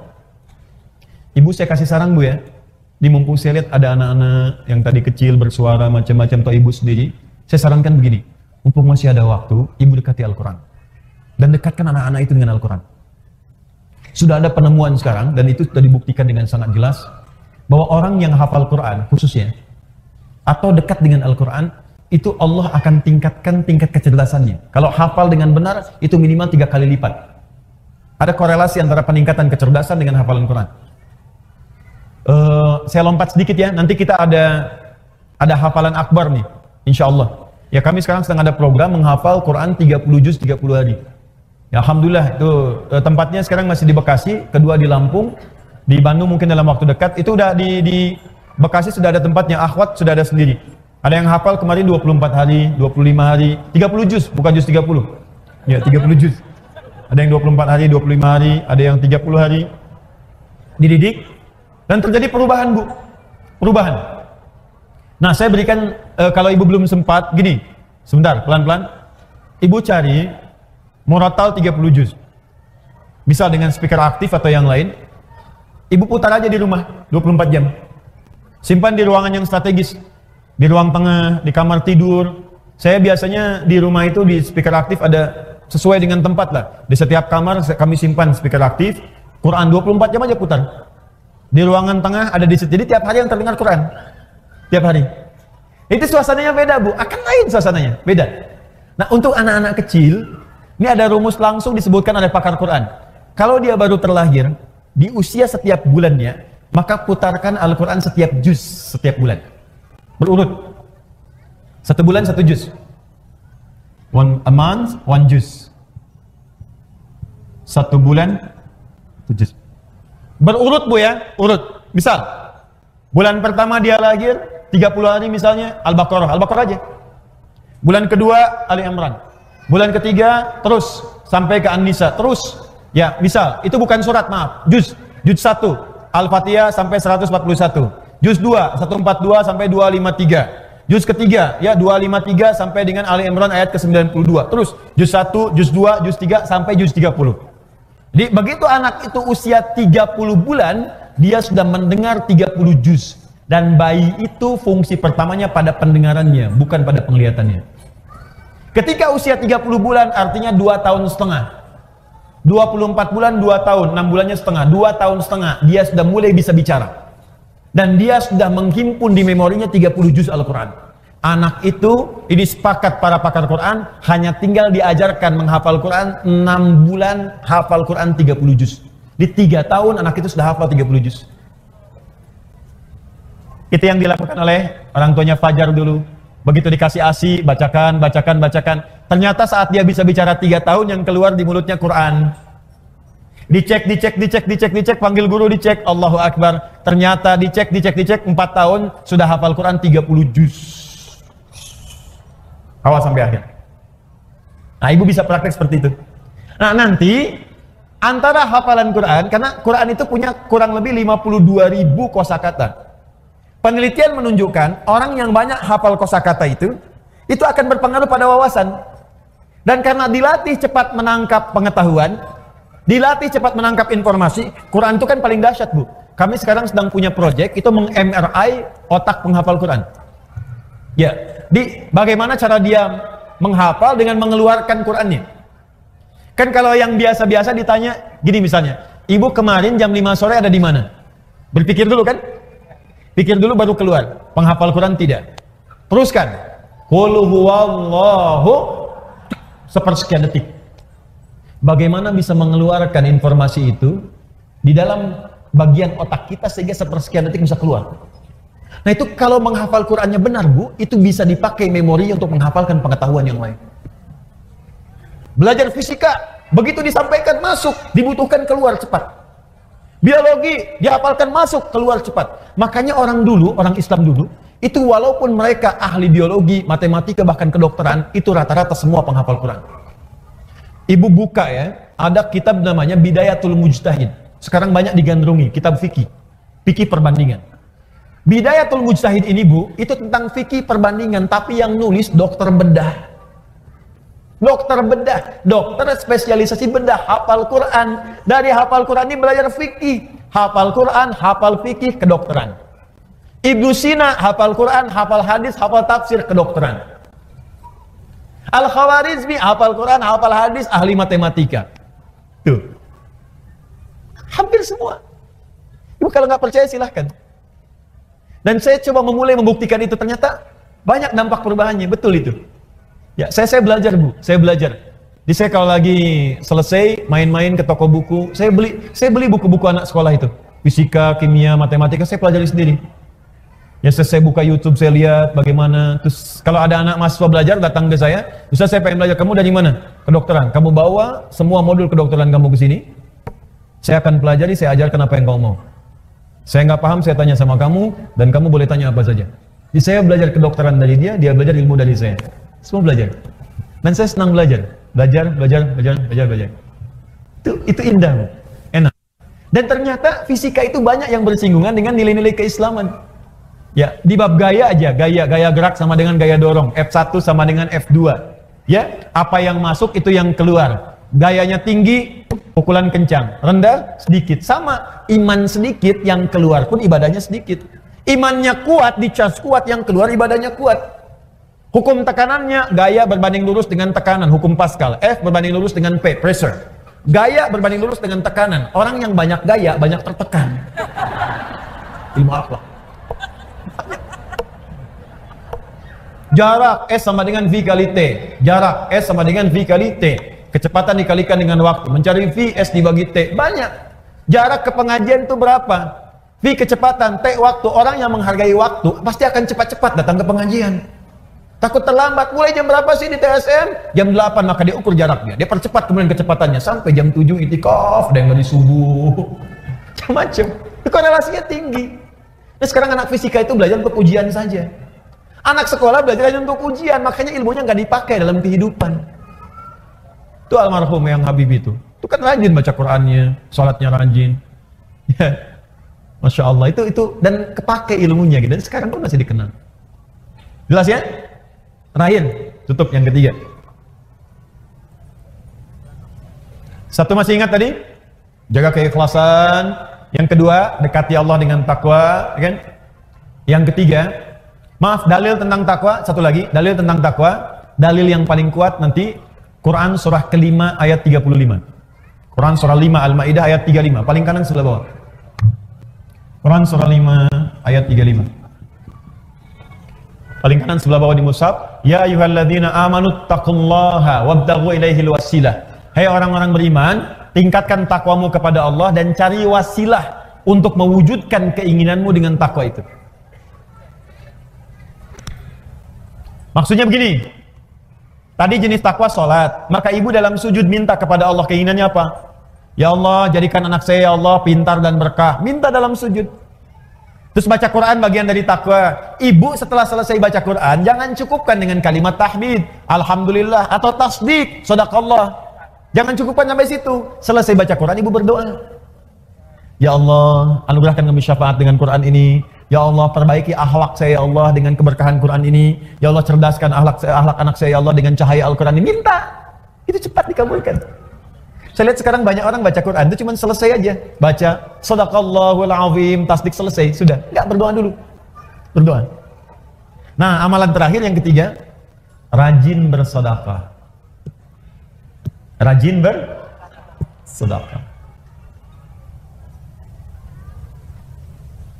Imam Abu Hanifah itu termasuk orang yang rajin sedekah.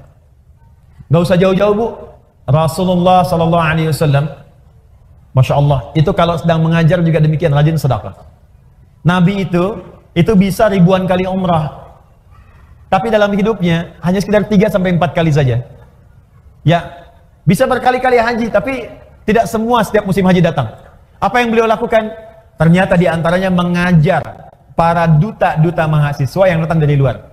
Abu Hurairah, Salman Al-Farisi, sahabat yang lain. Tinggal siapa yang ngasuh, yang biayai? Nabi. Di mana?